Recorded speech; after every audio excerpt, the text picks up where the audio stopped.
নমস্কার, এসবি নিউজে স্বাগত। চলে যাব আজকের দিনের একটি গুরুত্বপূর্ণ সংবাদে। আশঙ্কাই তবে সত্যি হলো। আজ অর্থাৎ শুক্রবার সকালে বিমানে ব্যাঙ্গালোরের উদ্দেশ্যে রওনা দিলেন প্রাক্তন সাংসদ তথা রাজ্য বিজেপির প্রাক্তন সভাপতি দিলীপ ঘোষ। প্রসঙ্গত, আজ দমদমে সেন্ট্রাল জেল ময়দানে প্রধানমন্ত্রীর ভাষণ সভা রয়েছে। আজ সেই দিন সকালেই দিলীপ ঘোষকে দেখা গেল ব্যাঙ্গালোরের উদ্দেশ্যে রওনা দিতে। এয়ারপোর্টে সাংবাদিকদের মুখোমুখি হয়ে তিনি জানান, আমি ব্যাঙ্গালোর চলে যাচ্ছি রবিশঙ্কর প্রসাদের সঙ্গে দেখা করতে। একটি মিটিং পেন্ডিং ছিল, ওরা চিঠি দিয়ে দেখা করতে বলেছে, কাল ফিরবো। শুনে নেব মোদির সভা প্রসঙ্গে কি বললেন দিলীপ ঘোষ। তাহলে আমরা সাংবাদিকরা কি আন্দাজ করেছিলাম যে আপনি আবার দিল্লি চলে যাবেন? আমি যাচ্ছি ব্যাঙ্গালোর শ্রী শ্রী রবিশঙ্করজির সঙ্গে দেখা করতে। অনেক দিনের পেন্ডিং ছিল, তারা ডেট দিয়েছেন আমাকে, আজকে চিঠি দিয়েছেন দেখা করার জন্য। তো সেই জন্য ব্যাঙ্গালোরে রওনা হচ্ছি, কালকেই ফিরবো। আজকেই কেন? মানে আজকের দিনটা তো আজকে ডেট আমাকে কনফার্ম করেছেন চিঠি দিয়ে, শ্রী রবিশঙ্কর থাকবেন। তো আজকে ডেট, আর এখানে আমার কোনো কাজ নেই আজকে। কিন্তু বারে বারে অভিমানী দিলীপদার কথাই আমরা শুনতে পাচ্ছি, জানতে পারছি, দেখতেও পাচ্ছি।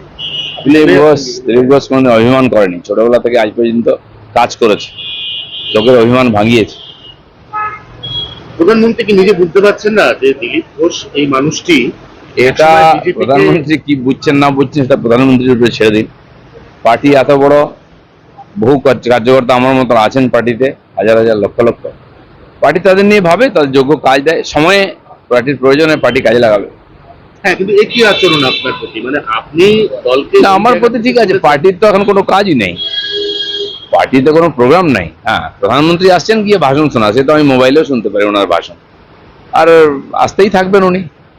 তার সঙ্গে ভাষণ শোনার জন্য যাওয়ার দরকার নেই, অন্য কাজ যখন দেবে পার্টি সেই কাজে লেগে যাবো। এর আগে অমিত শাহ, জেপি নাড্ডা এবং খুব সম্ভবত আজকেও রবিশঙ্করজির সাথে আপনাকে 2026-এর যে আপনার আসন খড়গপুর, আপনি পিক করে আছেন, আপনি বলছেন ওখানেই আপনার সংগঠন। পার্টি যদি মনে করে আমার ইলেকশন লড়া উচিত, আমি 3বার লড়েছি, পার্টি 2বার আমাকে প্রথম জিজ্ঞেস করেছিল কোথায় লড়তে চাই, আমি বলেছি জিতেছি। 3য় বার পার্টি বলে দিয়েছে ওখানেই লড়তে হবে, আমি লড়েছি, জিতিনি। তো পার্টি, আমরা কার্যকর্তা, পার্টি যারা ডিসিশন নেন তার উপর পুরো ভরসা আছে, তারা যেটা বলবেন ঠিক আছে। যদি বলেন যে তোমার ইলেকশন লড়ার দরকার নেই, অন্য কাজ করো, ওকে। তো সেই জন্য ওটা নিয়ে খুব বেশি চিন্তা করি না। পশ্চিমবাংলার মানুষ পরিবর্তন চাইছেন। এখানে যে ধরনের অনাচার চলছে, যে ধরনের প্রশাসনিক আর মানে অব্যবস্থা চলছে, ভেঙে পড়েছে, পরিবর্তন চাইছেন। ভারতীয় জনতা পার্টিকে আমরা দাঁড় করে দিয়েছি বিরোধী পার্টি হিসাবে। আমরা যোগ্য ক্ষমতায় আসার জন্য, সুশাসন দেওয়ার জন্য। এবার মানুষের আশীর্বাদ চাই, সেটা আমরা পরিশ্রম করে তাদের কাছ থেকে চেয়ে নেব।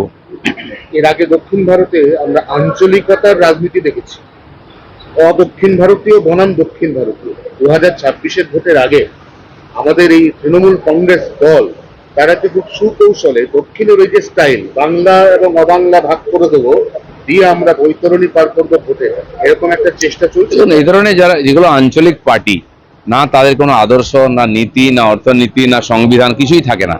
কিছু লোকাল ইস্যুকে নিয়ে ওরা তৈরি হয়, লোকাল ইস্যুকে নিয়ে তারা রাজনীতি করে, আর যতদিন চলে ওটা চলতেই থাকে। সেই জন্য প্রত্যেকবার নতুন নতুন ইস্যু আনবে ওরা।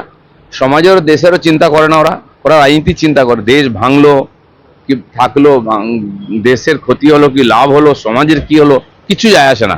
তো টিএমসির মতো পার্টি যতদিন থাকবে তারা এই ধরনের আঞ্চলিক আর বিচ্ছিন্নতাবাদের রাজনীতি করবে। কিন্তু বাংলার রাজনীতিতে তো এরকম ভাবে এর আগে কোনোদিন বাঙালি বনাম অবাঙালি লড়াই দেখা যায়। পশ্চিমবাংলার মানুষ অনেক চিন্তাশীল, জাগ্রত, দূরদর্শী, তাই তারা এখানে ব্রিটিশদের বিরুদ্ধে আন্দোলন শুরু করেছিলেন। তার আগেও এখানকার সংস্কৃতি, তারপরে পড়াশোনা, খেলাধুলা, সব কিছু আমরা এগিয়েছিলাম আমাদের দূরদর্শিতার জন্য। এখনও বাঙালির মধ্যে প্রতিভা আছে। প্রায় 50 বছর ধরে অব্যবস্থার জন্য সব ভেঙে পড়েছে, এই প্রতিভারাই বাংলার বাইরে গিয়ে সাফল্যের সঙ্গে, সম্মানের সঙ্গে কাজ করছেন। বাংলার পরিবর্তন হলে ওগুলো ঠিক হয়ে যাবে, মানুষ এটা বুঝতে আরম্ভ করেছেন। आज प्राइम मिनिस्टर सिटी में आप दिल्ली जा रहे हैं? मैं बेंगलुरु जा रहा हूँ, श्री श्री रविशंकर जी के पास मिलना था, उन्होंने आज समय दिया है, तो आज जा रहा हूँ। मुझे यहाँ कोई काम नहीं है। हाँ, पब्लिक मीटिंग है माननीय प्रधानमंत्री जी का, बाकी सब लोग जाएंगे।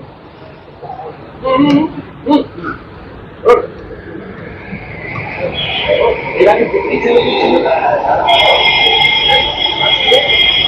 কলকাতায় আসছেন তখন অভিমানী